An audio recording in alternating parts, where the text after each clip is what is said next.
नमस्कार। आप देख रहे खबरों की दीवार से जीवाल में हूं मनीष जायसवाल। इस वक्त मौजूद हूं राजधानी रायपुर के राम मंदिर के पास। जैसा कि आपको मालूम है, छत्तीसगढ़ सहायक शिक्षक समग्र शिक्षक फेडरेशन जो प्रदेश का बड़ा संगठन है, इसका लोकतांत्रिक तरीके से चुनाव होने जा रहा है।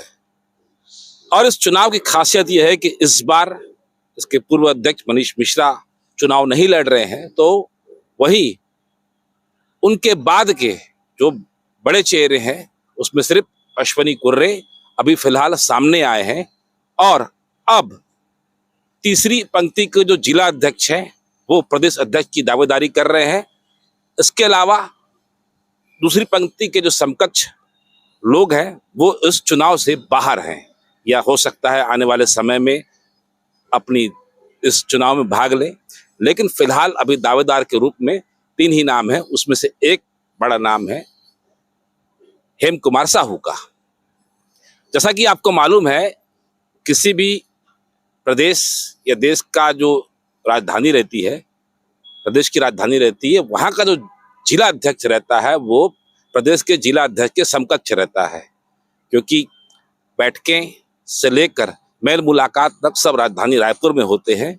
और हेम के हिस्से में भी यही परिस्थितियां सामने आ रही है कि अध्यक्ष के बाद जो महत्वपूर्ण जवाबदारी जिले की रहती है और जिले के अलावा प्रदेश की भी जवाबदारी रहती है, वो हेम बखूबी निभाते रहे हैं। बात करते हैं, चर्चा करते हैं हेम कुमार साहू से। हेम जी, आपका स्वागत है सीजीवाल में। धन्यवाद। सीजीवाल के समस्त दर्शकों को मेरे धन्यवाद। हेम, आप जिला अध्यक्ष से सीधा प्रदेश अध्यक्ष का चुनाव लड़ रहे हो। उससे पहले ये बताओ कि यहाँ तक पहुंचने की आपकी उपलब्धि कब रही, कौन से बैच से आते हो और बीता कार्यकाल कैसा रहा, किन किन पदों पे रहे, किन किन के साथ काम किए? मनीष जायसवाल जी, मैं आपको बहुत बहुत धन्यवाद देता हूं कि इस इंटरव्यू के लिए आपने मुझे इस काबिल समझा। सर्वप्रथम मैं बताना चाहूँगा, मेरी प्रथम नियुक्ति 18 जुलाई 2008 की है और ज्वाइनिंग के तीसरे दिन से ही मैं संगठन के आंदोलनों में शामिल रहा। उस समय हड़ताल चल रहा था 2008 में, तो उस हड़ताल में मैं भी सम्मिलित हुआ था, क्योंकि मेरा प्रोबेशन अवधि था। वो उस समय सीजीटीए के अभी वर्तमान जो सुधीर प्रधान जी हैं, प्रांतीय उपाध्यक्ष, वो उन्होंने मना किया कि आप प्रोबेशन पीरियड में इस आंदोलन में भाग नहीं ले सकते। तो मेरा जो प्रथम नियुक्ति तिथि से और कार्यभार ग्रहण करने के पहले हफ्ते से मैं संगठन में सक्रिय हूँ। रही बात उपलब्धियों की और अन्य पदों में रहने की, तो मैं केदार जैन के संयुक्त शिक्षक कर्मी संघ में प्रांतीय सचेतक भी रह चुका हूँ और हमारे फेडरेशन में कार्यकारी विभाग अध्यक्ष भी रह चुका हूँ आरंग से। और रही बात उपलब्धियों की, तो मेरी सबसे बड़ी उपलब्धियां में अगर मैं बोला जाए तो 2016 में रायपुर जिला में जैसा प्रमोशन हुआ था वैसा प्रमोशन आज तक सहायक शिक्षकों से शिक्षाकर्मी के रहने के दौरान, जी शिक्षाकर्मी रहने के दौरान 2016 में सहायक शिक्षाकर्मी वर्ग 3 से शिक्षाकर्मी वर्ग 2 में हमने जो प्रमोशन कराया है, वैसा प्रमोशन किसी जिले में आज तक नहीं हुआ। फ्री एंड फेयर, न किसी का संशोधन हुआ न कुछ हुआ। तो ये इसकी सारी पद वगैरह भी बढ़े थे उस समय कुछ? हाँ, बहुत सारे पद बढ़े थे उस समय। हमारे जिला शिक्षा अधिकारी महोदय श्री आशुतोष चावरी जी थे। तो कुछ पदों को रिजर्व रखा गया था रेगुलर टीचर्स के लिए। तो उनसे मेरी बहुत गहमा बहस हुई थी उस समय। जिला पंचायत में नीलेश सागर जी थे, हमारे सीओ जिला पंचायत, उनके सामने ही गर्मा बहस हुई थी। और उसके तुरंत बाद अगले दिन पद बढ़ गए और तीसरे दिन काउंसलिंग हो गई। और काउंसलिंग हुई और बहुत से लोगों को विज्ञान में कम से कम 50 पदों में बढ़ोतरी हुई और गणित में 30 पदों में बढ़ोतरी हुई। एक उपलब्धि रही उस समय की। हाँ, वो एक छोटी सी उपलब्धि है। और उसके पश्चात जब मैं फेडरेशन का जन्म भी नहीं हुआ, फेडरेशन जो शब्द है इसका जन्म नहीं हुआ, तब भी हम लोगों ने एक जेल भरो आंदोलन किया था। तो वो रायपुर में केदार जैन और फेडरेशन के जितने सदस्य, जैसे कि आपके यहाँ बिलासपुर से 2011 का नवरंग जी वाला वो। हाँ जी 2011 का नौरंग जी का फेडरेशन था। तो उस समय धर्मेश शर्मा, हम लोग सब एक साथ थे। मैं आरंग में अपने ब्लॉक में धरना प्रदर्शन करके वापस रायपुर लौटा। बूढ़ा तालाब के पास देखा तो सब चीज बिखरा पड़ा हुआ था। वहाँ पे पुलिस महिलाओं को और सबको घसीट के गाड़ी में भर के जेल लेके गई। उस समय किसी ने विरोध नहीं किया। मैंने पहला व्यक्ति था जो मैंने पत्रकार को बुलाया, आप ये मत बोले कि हाँ कोई नहीं है, मैं खड़ा हूँ, और देखिए कल रोज हम लोग आएंगे, कल भीड़ लेके आएंगे और पूरा जेल भर देंगे। तो वो जेल भरो आंदोलन एक सफलता थी हमारी। गए थे जेल? जी जी नहीं, मुझे तो थाने में डिटेन किया गया था, मुझे जेल नहीं ले जाके ये लोग थाने में निर्वस्त्र बैठाए। अच्छा सिर्फ एक लंगोट था मेरे उसमें, अच्छा। और एक अपराधी के साथ बैठा दिया गया। मुझे ऐसा लगा अपराधी की तरह ट्रीट किया गया, लेकिन 4 घंटे में दबाव में वो भी आ गए कि हमारा आंदोलन इतना बड़ा था कि जेल भेजते भी नहीं बना उनको, और थाने से हम लोग को 4 घंटे बाद ऐसे ही मामूली मुचलके में छोड़ दिया गया। तो आंदोलन की बहुत लंबी कहानी है, बताने के लिए बहुत कुछ है, बहुत समय है और बहुत समय लग जाएगा। पर उपलब्धि ये है कि हमने कभी किसी के सामने सर नहीं झुकाया और जो हमारी मांगे थी उसके लिए हम लड़े। जिला अध्यक्ष से अब आप सीधा प्रदेश अध्यक्ष की छलांग लगा रहे हो। पहले उपाध्यक्ष लड़ने वाले थे, अब अध्यक्ष लड़ रहे हो। आखिर क्या परिवर्तन आया, क्यों आया? और अब प्रदेश की राजनीति में करोगे तो जिला पीछे छूट जाएगा फिर? जिले में बहुत काबिल लोग हैं हमारे, मुझे तो सौभाग्य से पद मिला, मैं इस पद के लायक भी नहीं समझता था अपने आप, पर मेरी जो पहुंच है और जो मेरा काम करने का तरीका है, मुझे लोग बड़बोला बोल देते हैं या बोल देते हैं ये बहुत जल्दी गुस्सा हो जाता है, पर ये गुस्सा में इसलिए होता है कि जब गलत बातें होती तब मैं गुस्सा होता मतलब जो हेम साहू के बारे में बोलते हैं कि हेम बहुत जल्दी भड़क जाता है, गुस्सा आ जाता है, कारण क्या है आखिर इसके पीछे भाई? हूँ। मैं नीति में बात करता हूँ, नियमों में बात करता हूँ। अच्छा कोई व्यक्ति गलत नियमों की गलत व्याख्या करता है तो मेरे भी गुस्सा आ जाता है। समझाने का प्रयास करता हूँ, सुनने का भी बहुत मेरा माध्यम है, मैं तो बहुत बहुत बहुत अंत में बोलता हूँ। तो अभी हमारे 21 अगस्त की बैठक हुई तो भी मैं लास्ट में बोला था जिला अध्यक्षों में, तो वहाँ जो चर्चा हुई, विचार विमर्श हुआ और बाद में एक खबर लगी कि मनीष मिश्रा जी चुनाव नहीं लड़ रहे हैं, और उसी समय मैंने अपनी दावेदारी प्रदेश उपाध्यक्ष के लिए कर दी। मैं चाहता था कि मेरा निर्वाचन निर्विरोध हो जाए, और निर्विरोध होने के पीछे कारण ये थे क्योंकि सभी एक एक ब्लॉक अध्यक्ष से मेरा परिचय है, एक एक जिला अध्यक्ष से मेरा परिचय है। तो रायपुर का जो जिला अध्यक्ष बने हो उसमें तो सभी ब्लॉक और जिले के लोग यहाँ आने जाना लगा होता होगा, कुछ घनिष्ठता है क्या ऐसे में? अब संबंध के कारण एक होता है, जब आदमी मुसीबत में होता है तो आप उसकी मदद करें तभी संबंध बनते हैं। मुझे प्रांत के ऐसा कोई ब्लॉक अध्यक्ष या जिला ब्लॉक से कोई ऐसा जिले से कोई अध्यक्ष ऐसा नहीं है या कोई ब्लॉक अध्यक्ष है जिसकी मैंने मदद नहीं। रायपुर में रहने का मेरे अनगिनत लोग हैं। अनगिनत नहीं बोल सकते, वो अपने अपने संगठन और दूसरे संगठन के लोग हैं जो मेरे मानवीय पहलू को जानते हैं। मैंने किसी को ब्लड की जरूरत पड़ी तब ब्लड दिलवाया, किसी को डॉक्टर की जरूरत पड़ी, किसी को आर्थिक रूप से कोई मदद करने की जरूरत पड़ी और यहाँ पर रहने खाने की व्यवस्था करनी पड़ी, किसी कोई शासकीय काम था तब भी मैंने उनकी मदद की है। और मैं संगठन से इतर हो जाके एक मानवीय पहलू के रूप में इनकी सहायता करता आ रहा हूँ, और मेरे संगठन के साथी लोग भी मेरी इस बात के लिए भूरी भूरी प्रशंसा करते हैं। व्यक्तिगत संबंध भी है? हाँ, व्यक्तिगत संबंध तो बनते हैं भैया, आपका व्यवहार अच्छा रहेगा तो व्यक्तिगत संबंध तो बनेंगे। मनीष मिश्रा कैसे अध्यक्ष साबित हुए?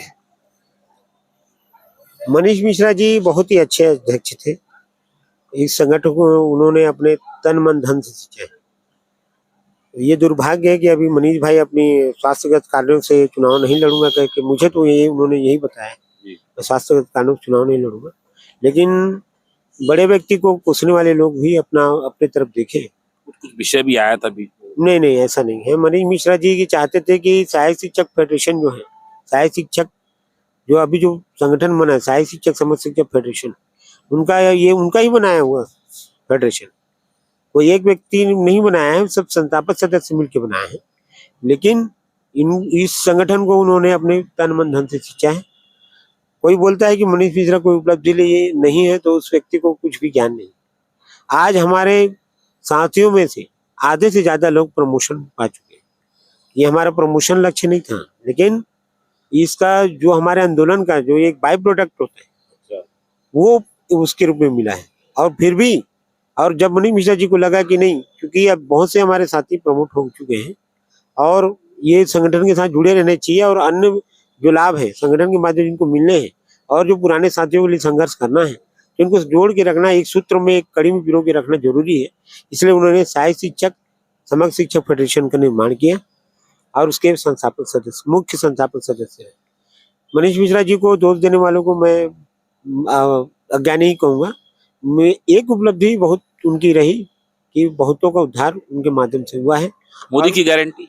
मोदी की गारंटी की योजना जो है, हम जब लास्ट स्टेज में थे तो प्रशासनिक अफसरों का दबाव इतना था हमारे ऊपर, और मैं भी गया था मनीष जी के साथ, आलोक शुक्ला जी के साथ बैठक हुई थी उसमें। तो उनका जो विजन था, उनका ये कहना था मैं तुरंत कर दूंगा, मैं तुरंत कर दूंगा। जब इतना बड़ा अफसर आपको जब वो आश्वासन दे रहा है तो अपन उसमें नुक्ताचीनी नहीं कर सकते, और वो भी मजबूर थे क्योंकि चुनाव पीरियड में आप आंदोलन नहीं कर सकते थे। अच्छा। तो उनका ये कहना था कि अभी चुनाव नहीं पड़ने दो, इनको कॉन्फिडेंस है ये करेंगे, और कार्य योजना भी बनाई गई थी। यहाँ तक कि हमारे सामने आलोक शुक्ला जी ने पूरे सचिवों को बैठा दिया, पंचायत के सचिव को बैठा दिया, शिक्षा सचिव को बैठा दिया। तो जब इतने बड़े अफसर बैठ के वहां पर एक्सरसाइज कर रहे हैं तो हमारा विश्वास बनता ही था, पर वो हमारे लिए धोखा साबित हुआ। पर इसमें मनीष बिजली जी की कोई गलती नहीं, आपकी उनकी जगह कोई और रहता तो भी वो विश्वास कर ले। फिर मोदी की गारंटी में कैसे भरोसा किया? मोदी की गारंटी भरोसा करने का कारण ये था, एक संगठन जो होता है वो सारे नफा नुकसान को तौलता है। शासन किसी का भी हो, हमको शासन के साथ नहीं चलना है, शासन से हमको लड़ना है, हम अपनी मांगों के लिए लड़ना है। हमको पता था कि अगर मान लो ये शासन आया है तो ये हमारी मांग पूरी नहीं करेगी क्योंकि इन्होंने हमको धोखा दिया। तो इनका हमको ये समझ में आया कि इनकी जो विपक्षी पार्टी है, कहीं उनसे हम मदद लें कि वो क्या सोचते हैं हमारे बारे में। तो हमने खुद घोषणा पत्र, मतलब चुनाव आचार संहिता लगने से पहले मैं और कृष्ण वर्मा जी भाजपा कार्यालय गए थे। तो वहां पर ना हमारे संबंध में कोई चर्चा नहीं हो रही, लेकिन जब हम लोग गए तो इनका भी एक मुद्दा है यार, ऐसा करके माननीय विजय बघेल जी ने भी बोला, और छत्तीसगढ़ प्रभारी नितिन नवीन जी से हमारी मुलाकात हुई। 2 मिनट आपकी मुलाकात? जी 2 मिनट की मुलाकात हुई हम लोगों की। तो बोले यार शिक्षक साहब आप लोग कैसे पीछे रह गए, आपका तो कोई मांग हमारे सामने आया ही नहीं। तो ये जान के हमें बहुत दुख लगा। तुरंत तो मैंने अपने लेटर पैड पर मांग को लिखा, भाई कृष्ण वर्मा जी के सौजन्य से मुलाकात हुई, जो हमारे वर्तमान में प्रांतीय उपाध्यक्ष है, और उसको तुरंत 5 मिनट के अंदर लेटर पैड में टाइप करके जो जो मांग थी हमारी उस मांग को रखा गया, जिसमें कर्मोन्नति वेतनमान का भी जिक्र है, सहायक शिक्षकों के वेतन विसंगति का भी जिक्र है, और मोदी की गारंटी में शामिल होना ये अपने आप में बहुत उपलब्धि थी। तो पिछले अगर फेडरेशन का, मैं भी एक फेडरेशन का सिपाही था हूँ, कृष्ण वर्मा जी भी थे, और जुड़वाने का सारा श्रेय फेडरेशन को ही जाता है। अच्छा, नितिन नवीन जी बता रहे थे धान के विषय में भी पूछे आप लोगों से, एकदम शिक्षक से एक राजनेता धान के विषय में क्या पूछ रहा था, वो क्या किस्सा था वो? उनको पता है कि शिक्षकों में 90% लोग कृषक परिवार से हैं। अच्छा। मैं भी किसान का बेटा हूँ, मेरे दादाजी भी किसान थे, मेरे पिताजी भी किसान थे, बाद में वो सर्विस में चले आए। तो वो बेसिक जो है ना, वो ग्राउंड लेवल पे जानकारी चाह रहे थे। अच्छा। तो हमने बताया था कि धान का आपको समर्थन मूल्य बढ़ाना ही पड़ेगा, और दूसरा जितनी मात्रा में धान खरीदे उससे ज्यादा खरीदना पड़ेगा, तभी आपको ये मुद्दा आपको प्रभावित कर सकता है। हम लोग कोई राजनीतिक सलाह नहीं देने गए थे, लेकिन उनका कहना था शिक्षक है, ये भी गाँव की जानकारी रखते हैं, तो इनसे भी थोड़ा सा आइडिया ले लिया जाए, ये लोग क्या सोचते हैं। अच्छा। तो ये तो हमारी बातें तो उन्होंने अक्षर सा उसमें लिखी। हमारी 2 मांगे थी, एक तो सहायक शिक्षक वेतन विसंगति दूर करना, और दूसरा कर्मोन्नत वेतनमान प्रदान करना। प्रथम नियुक्ति दोनों मोदी। तीसरी भी आ गई, धान वाला भी आ गया। नहीं, वो हमारे, हम तो हैं कृषक, हम तो मांगेंगे। अच्छा। तो धान वाली जो बात है, धान का जो मतलब आप लोग का विचार ग्राउंड लेवल पर टीचरों का भी समझ में आया, जो प्रभारी थे अपने यहाँ? हाँ, वो उनका भी रिसर्च होगा? नहीं, उनका रिसर्च था, वो जानना चाहते टीचर क्या सोचते हैं। अच्छा। तो हमको तो बताना पड़ेगा। अच्छा। हम सच बोलेंगे, किसी को भी सच बोलेंगे, है ना। और जो शासन और जो प्रशासन हमारी बातों को नकारता है, उसके फेवर में कभी रहेंगे। मतलब ग्राउंड लेवल पर फीडबैक टीचरों से ये मिली कि भाई आप धान का 2100 कर रहे हो, 3100 धान का आप 3100 कर दो, और रकबा बढ़ा दो, एक मतलब प्रति रकबे में क्विंटल की संख्या मात्रा बढ़ा खरीदारी। तो ये बात उन्होंने भी मानी, और ये बहुत गंभीर चर्चा थी। अब हम लोग उसको, उस समय हमारा ध्यान सिर्फ वेतन विसंगति था, लेकिन हमको नहीं मालूम था ये इतनी बड़ी चर्चा हो रही है। अच्छा। शिक्षक संवर्ग की मांगों की बात करते हैं, प्रदेश अध्यक्ष की दावेदारी कर रहे हो, प्रदेश से चुनाव लड़ रहे हो, शिक्षकों की जो एक मूल समस्या है सहायक शिक्षकों की, इसको लेकर आप क्या सोचते हो? समस्याएं तो अपार है।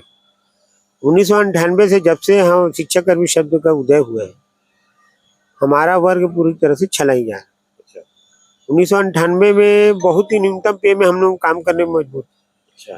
2005 में भी भर्ती हुई, न्यूनतम पे में काम करने के मजबूर थे। शिक्षा गारंटी योजना से भी शिक्षक लोग आए, वो लोग कम पेमेंट में काम करते थे। उसके बाद 2008 में जब परीक्षा भर्ती हुई, तो ये बहुत बहुतायत संख्या में शिक्षक टीचर्स आए, तो पर उनके वेतनमान में भी विसंगति। जो 98 से कर रहे हैं कईयों का विषय के अनुसार प्रमोशन ही नहीं। उसके बाद 2008 के जो भर्ती हुआ उसमें बड़ी संख्या में आए, तो उसके बाद भी एक आंदोलन हुआ। फिर जो वो समस्या बढ़ती गई पेमेंट का अंतर बढ़ता गया रेगुलर टीचर और शिक्षक कर्मी के बीच में, तो एक असंतोष हुआ। उसके बाद अब देखिए क्रमोन्नत वेतनमान भी प्रदान किया गया आंदोलन की बदौलत। 2011 के आंदोलन की बदौलत क्रमोन्नत वेतनमान भी मिला, लेकिन जस्ट उसके बाद 1 अप्रैल 2012 से उसको भूतलक्षी प्रभाव से समाप्त कर दिया गया। मतलब वो जो हमारा हक था उसको भी छीन लिया गया। तो ये वहां से शुरुआत हुई क्रमोन्नत वेतनमान। वेतन विसंगति की शुरुआत हुई हमारी जो वेतन फिक्सेशन किया गया 2012-13 के आंदोलन के बाद। 2012-13 के आंदोलन के बाद हमारा वेतन फिक्सेशन हुआ तो भी कम था। उसके बाद संविलियन किया गया 2018 में, तो और हमको और नीचे ढकेल दिया गया। जो मूल वेतन हमारा सहायक शिक्षक का जो मूल वेतन है वो 4500 जाना था, उसको नीचे फिर 4,000 के आसपास लेके चले गए। तो इस तरह हम लोगों के साथ हमेशा छल हुआ है। ग्रेड पे हमारा बढ़ा नहीं। जो विद्यमान वेतनमान था उसके हिसाब से हमारा 9300 बेसिक में जाना था, वो नहीं जा पाया। चाहे 9300 बेसिक है, ग्रेड पे कुछ भी रहता। उस समय तो इतनी भी चर्चा थी 3600 मिल जाए, 4000 मिल जाए, 4200 मिल जाए, पर जाना 4200 में था, वो भी एक समस्या थी। फिर हमको ओपीएस में 2012 से लागू कर दिया गया। एनपीएस नहीं, हमको एनपीएस में लागू कर दिया गया, ओपीएस हटा के एनपीएस लागू किया। अब ओपीएस जो हमारा था वो ओपीएस बनता, लेकिन उसको एनपीएस में लागू कर दिया गया और हर 2 महीने का काटने लग गए। मतलब 1 महीने का पहले का और 1 महीने इस महीने का, ऐसा करके 2 किस्तों 1 महीने में 2 किस्त काटने चलो। फिर 2022 में फिर तमाशा कर दिए, हमको ओपीएस में डाल दिए। अब वो हमारा एनपीएस का पैसा अटक गया। अब विकराल समस्याएं हैं ये, अब इसको कौन हल करेगा? मतलब 2008 में 1998 में भर्ती होती है और आपका 2012 में एनपीएस कटता है, 2018 में संविलियन होता है और 2022 में आपका एनपीएस से ओपीएस हो जाता है। इस बीच का कोई भी चीज कड़ी भी नहीं मिल पा रही है। कोई कड़ी नहीं मिल पा रही है और फेडरेशन जो है अभी एक ही मुद्दे पे लड़ रहे हैं, पर ये सारी कड़ियां आगे हमारे भविष्य में जाके हमको बहुत ही नुकसान पहुंचाएगी। खासकर जब पुरानी सेवा अवधि गणना करके पेंशन का निर्धारण होना है, उसमें हम लोग बहुत पीछे रह जाएंगे और ये हमको बहुत ज्यादा नुकसान होगा। इस चीजों के लिए किसी के पास कोई आइडिया, कोई विचार नहीं दिखता। हम लड़ रहे हैं, लेकिन एक संगठन वेतन विसंगति के मेन मुद्दे पे लड़ रहे हैं, साथ ही साथ ये सारी चीजें भी करनी ही हमको। और मेन मुद्दा है प्रथम सेवा अवधि से, प्रथम नियुक्ति तिथि से सेवा अवधि की गणना करवा के सारे लाभों को लेना, चाहे पेंशन हो, चाहे क्रमोन्नति हो, चाहे वेतन विसंगति का निर्धारण, उसकी गणना करने पर ही सारी चीज संभव है। और चूंकि इसमें हम चूक गए हैं, और चूकने का कारण मैं नहीं बता सकता, अभी बहुत सारी बातें हैं, लेकिन मनीष मिश्रा लीड कर रहे थे, लीड कर क्यों नहीं पाया आखिर? मनीष मिश्रा का जो लीडिंग पावर है बहुत ही अद्भुत है, और उन्होंने जो अभी अध्यक्ष पद नहीं लड़ने का ऐलान किया, ये बहुत बड़ा त्याग भी है उनका, और वो सबको मौका भी देना चाह रहे हैं। उनका कहना तो कोई सहायक शिक्षक ही बने, पर संगठन का ये कहना है कि जब सहायक शिक्षक और सभी शिक्षक फेडरेशन में, समस्त शिक्षक फेडरेशन में, तो सबको अवसर मिलना चाहिए। तो वो भी स्वीकार कर लिए उस चीज को, हमारी बातों को स्वीकार किए। मीडिया में बातें आ गई, क्या बातें आएगी? मनीष मिश्रा हटाएंगे ये जो बचकानी बातें जो आती है ना, कुछ जिलाध्यक्ष अति उत्साह में ऐसा बात कर दिए होंगे, बाकी ऐसा कुछ नहीं है। एक दबाव की रणनीति भी रहती है, और आप किसी संस्था के संस्थापक सदस्य, उसी संस्था से आपको कैसे निकाला जा सकता है? कानूनी रूप से देखे तो संभव नहीं है, और कोई ऐसा बोला होगा या किसी ने ऐसा न्यूज चलाया होगा, ये बहुत ही गलत बात है। मैं इस चीज का समर्थन नहीं करता। हमारी जो संगठन और संस्था होता है वो जोड़ने का होता है, तोड़ने का नहीं होता। लोगों को जोड़ा जाता है, तोड़ने के लिए संगठन नहीं बनाया जाता। प्राथमिकता क्या है? अब मान लो आप अध्यक्ष जीत जाते हैं, तो मांगे मुद्दे तो ठीक है, लेकिन इसके अलावा भी कई प्राथमिकताएं रहती है। एक जो आम शिक्षक रहता है, एक ब्लॉक अध्यक्ष रहता है, जिला अध्यक्ष रहता है, बहुत सी प्राथमिकताएं सोचता है। क्या है वो? मेरी सर्वप्रथम प्राथमिकता है सहायक शिक्षकों की वेतन विसंगति को दूर करना। चलिए, मुद्दा हो गया ये। एक मुद्दा है, और वो मेरी प्राथमिकता, सबसे बड़ी प्राथमिकता वही है। दूसरी प्राथमिकता है प्रथम नियुक्ति तिथि से सेवा अवधि गणना करा के समस्त लाभ, चाहे क्रमोन्नति हो चाहे पेंशन हो, इसका लाभ हमको प्रदान करवाना। तो भी बता दी हो आप, प्राथमिकताएं क्या है? मतलब खाली यही करोगे कि और भी कुछ और नवाचार करोगे, और भी कुछ चीजें करोगे? करने के लिए तो बहुत कुछ है सर। जैसे शिक्षकों के लिए, हम जो शिक्षक हैं ये शिक्षक जो है सीमित पेमेंट में अपना घर चलाते हैं, इसमें बचत की संभावना बहुत कम रहती है। शिक्षक के बच्चों के लिए अच्छी शिक्षा सुविधा, स्वास्थ्य सुविधा, उनके पढ़ाई के लिए जो शासन के माध्यम से लोन मिलता है, शासन जो है गरीब के बच्चों को देती है, कई विभागों में जैसे लोन मिलता है जी, अनुदान मिलता है शिक्षक की। तो वैसे हम शिक्षकों के बच्चों के लिए शिक्षा अनुदान की मांग करेंगे, और या फिर शासकीय बैंकों से जो सरकार ब्याज देती है वो ब्याज माफ करवाने का प्रयास करेंगे कि पढ़ाई के लिए शिक्षकों को, या फिर आवास के लिए जैसे पढ़ाई, और जो मकान बनाना चाहता है, जो अपने बच्चे को पढ़ाना चाहता है, तो उसको जीरो बैलेंस पे जैसे कई विभागों में मिलता है, 0% ब्याज में इनको राशि प्रदान किया जाए, इसके लिए भी हम मांग करेंगे। से बिजली विभाग मिलता है, बिजली विभाग में मिलता है, ये बात भी आप भी जान रहे हैं। वो बिजली विभाग अब उसको अलग अलग 5 भागों में बांट दिया गया है, तब भी मिलता है वो।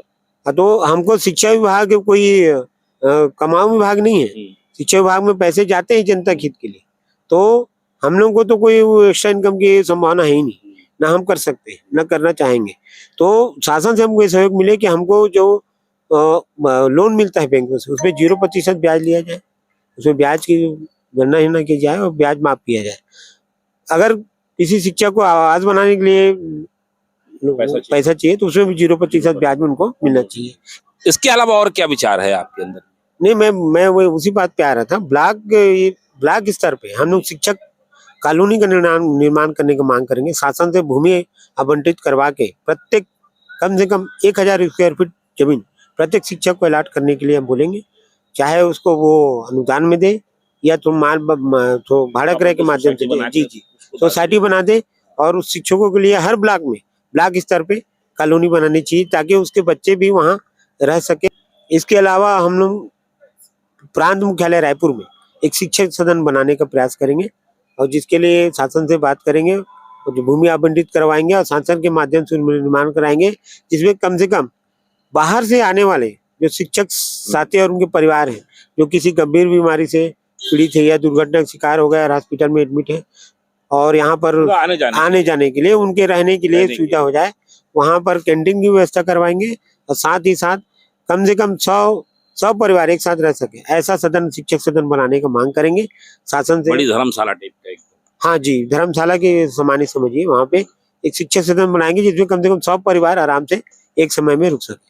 चलो, अभी आपने जितना बात बताया मेरे को, इसको पूरा कैसे करवाओगे? देखिए, कोई भी मांग होती है सतत सघन संपर्क से, अधिकारियों से हो, चाहे नेताओं से हो, चाहे मंत्रियों से करना पड़ेगा, और इसके लिए मैं रायपुर में बैठा हूँ। मैं जब भी मनीष मिश्रा जी आते थे या कोई भी प्रांतीय पदाधिकारी आते थे किसी डेलीगेशन के लिए या चर्चा के लिए, मैं हमेशा उपलब्ध रहता। ये मेरा प्लस पॉइंट है कि मैं रायपुर में रहता हूँ। अच्छा। मुझे अगर मैं सब्जी लेने भी जाऊँ तो मेरा कोई ना कोई भाजपा का नेता, अच्छा, विधायक तो मेरे मोहल्ले में रहते हैं, अभी मंत्री जी भी मेरे मोहल्ले में रहते हैं। अच्छा। तो मेरे को उनसे जनसंपर्क करना या संपर्क करना कोई बड़ा काम नहीं है। बात क्या होती है, अपनी बातों का किस वे से रखते हैं, इस पे मुद्दा डिपेंड करता है। तो बार बार निरंतर संपर्क के लिए मैं रायपुर में हमेशा उपलब्ध रहूंगा, हर छोटे बड़े काम के लिए, हर किसी के लिए, संगठन के हर लोगों के लिए, चाहे वो ब्लॉक अध्यक्ष हो, चाहे सहायक शिक्षक हो, चाहे जिला अध्यक्ष। तो ये मेरा जनसंपर्क यहाँ बहुत तगड़ा है। लोग भले यहाँ पर कई लोग होते हैं जो उनको लगता है इनसे पूछेंगे ना पूछे। अब मैं पहला ऐसा जिला अध्यक्ष हूँ जो अभी लगातार 4 बार सीएम से मिल चुका। अच्छा। और मैं स्वयं नहीं जाता था मिलने के लिए, मेरे को बुला के लेके जाते थे लोग कि चलिए सर, हमको हमारी मांग को पूरी करवाना। 4 बार आप सीएम से मिल चुके हो, कैसा लगा मिलने के बाद? और उनको कुछ याद वाद है? बिल्कुल सर, बिल्कुल बिल्कुल।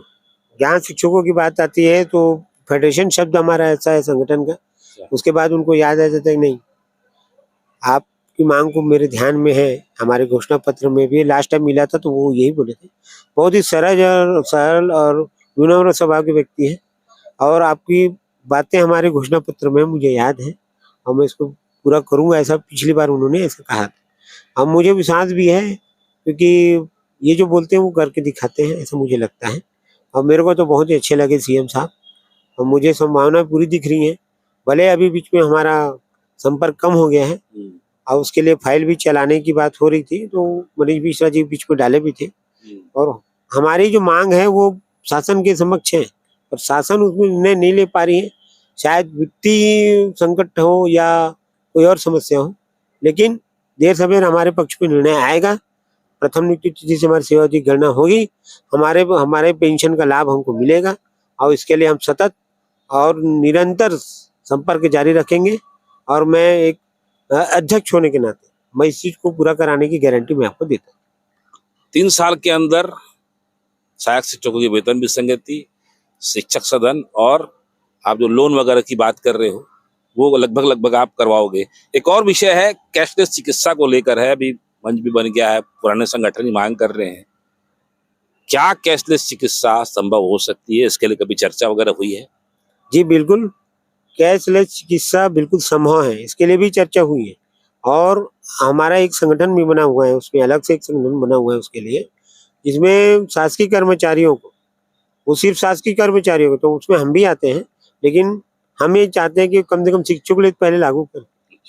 उसके लिए बहुत बड़ा वो उनको फंड रखना पड़ेगा, वो अलग मैटर है, लेकिन वो उस समस्या में हमको नहीं जाना। हमारी मांग ये है कि शिक्षक अपने जान पे खेल कर स्कूल जाता है, आता है गाड़ी से, जैसा भी हो, दुर्घटना हो जाती है, अचानक मृत्यु हो गई या बहुत ज्यादा मेजर हो गया, अचानक कोई असामयिक बीमारी हो गई या कैंसर हो गया, बड़े बड़े बीमारियां आजकल थैलेसीमिया भी हो जाए, तो ऐसी बीमारियों के इलाज में बहुत ज्यादा पैसा खर्चा होता है और एक शिक्षक अपना घर बार बेच के तो इलाज नहीं करा पाए, इतना भी है। तो इसलिए हम ये चाहते हैं कि कैशलेस जो चिकित्सा सेवा शासकीय शिक्षकों के लिए कम से कम त्वरित रूप से चालू कर देना चाहिए। तो ये हैं शिक्षक नेता रायपुर के जिला अध्यक्ष हेम कुमार साहू जी। जैसा कि आपको मालूम है लोकतंत्र है और लोकतंत्र में अब इनका चुनाव लोकतांत्रिक तरीके से हो रहा है। ब्लॉक अध्यक्ष का चुनाव होगा, फिर जिला अध्यक्ष का चुनाव होगा, फिर ब्लॉक अध्यक्ष, जिला अध्यक्ष, प्रदेश की जो कार्यकारिणी है वो मिलकर प्रदेश अध्यक्ष का चुनाव करेगी। और चुनाव भी जरूरी है क्योंकि प्रतिस्पर्धा अगर जहां होती है तो अवसर मिलता है लोगों को आने का। हेम कुमार साहू जी पहले उपाध्यक्ष का चुनाव लड़ने वाले थे, अभी सीधे अध्यक्ष का लड़ने वाले हैं, तो मुकाबला काफी रोचक हो चुका है। और जब रोचक मुकाबला हो रहा है और भी एक आध दो पदाधिकारी सामने आ सकते हैं अध्यक्ष के लिए, जब लोग आएंगे तभी वास्तविकता में जब लोग इस पद के लिए और दावेदार आएंगे तो लोगों को अवसर भी मिलेगा चुनने का, विचारों को जानने का, इनके नीतियों को समझने का, और नीतियों को समझने और जानने के बाद इनके मतदाताओं को एक ऐसा प्रदेश अध्यक्ष चुनने का अवसर मिलेगा जो उनकी मांगे, उनके मुद्दे, उनके विचार सामने लेकर आएगा और शिक्षकों की जो समस्याएं हैं वो कहीं ना कहीं खत्म करेगा। लोकतांत्रिक चुनाव हो रहा है और लोकतांत्रिक चुनाव में संगठन की बड़ी भूमिका है और संगठन इस लोकतांत्रिक चुनाव में कितना अपने से जो जुड़े हुए लोग हैं, सहायक शिक्षक हो चाहे बाकी शिक्षक हो, उनको उनका वाजिब हक दिला पाता है तो भविष्य में तय होगा। लेकिन इतना तो तय है कि ये चुनाव आने वाले समय में याद जरूर किया जाएगा। फिलहाल आज बस इतना ही। अगर आपको हमारी खबर अच्छी लगे तो लाइक, सब्सक्राइब, शेयर जरूर करें। सिजीवाल से मनीष जायसवाल की रिपोर्ट। धन्यवाद।